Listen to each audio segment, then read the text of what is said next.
I always remember something John Major said in the 90s, I think it was. He said society ought to condemn a little more and understand a little less. That was a statement I always took issue with, as did a lot of people I knew. For me, all human behaviour is on a sliding scale. Seems obvious. And we're all part of the same thing.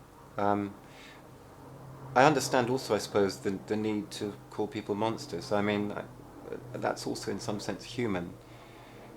Although I sort of also identify it with a kind of tabloid mentality. There's that need to sort of say, we're over here and the people who do those things are over there. It's as if you're trying to say, they have done something we are incapable of. That's where I have a problem. Dick Hickok and Perry Smith are, we could all be in that position, I think. We could all do something senseless like that, given the right, or rather the wrong conditions. I mean, it is fascinating. One of the most interesting sections in the novel, I think, is the space that Capote gives to looking at these people and presenting the reader with their full backgrounds, what their childhoods have been like, and just sort of really making the reader be forced to sort of stand in their position and think, well, if that was me, how could you say that you wouldn't be capable? Or yeah. And curiously, I think it was because Capote was so suited for this task, and because he identified particularly with Perry Smith. I think when he looked at Perry Smith for the first time, he saw a kind of alter ego, there but for the grace of God. Yeah. And there's this really powerful telling moment in the book where Capote is standing there, as are all the townspeople of Garden City, and the two murderers have just been captured and they've been brought back to Garden City, and I think they're released from a van.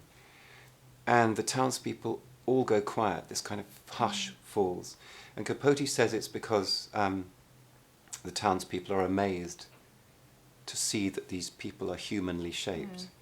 There again, you have this idea that the townspeople can't imagine what kind of monsters would have done these things. That's a beautiful moment where he captures that feeling perfectly. At the same time, it's very interesting to watch him sort of fall in love with Perry Smith. I mean, because he's really writing about himself when he writes about Perry Smith.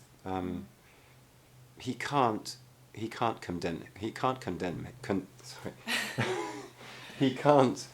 condemn him because he'd be sort of condemning himself. So the curious thing is that in Cold Blood, people often think it refers to the murder of the Clutters, but yes, if you read the book carefully, certainly on second reading, it becomes quite apparent that Capote is really thinking about the murder of Perry Smith, the execution of Perry Smith, which he sees as incredibly cold-blooded.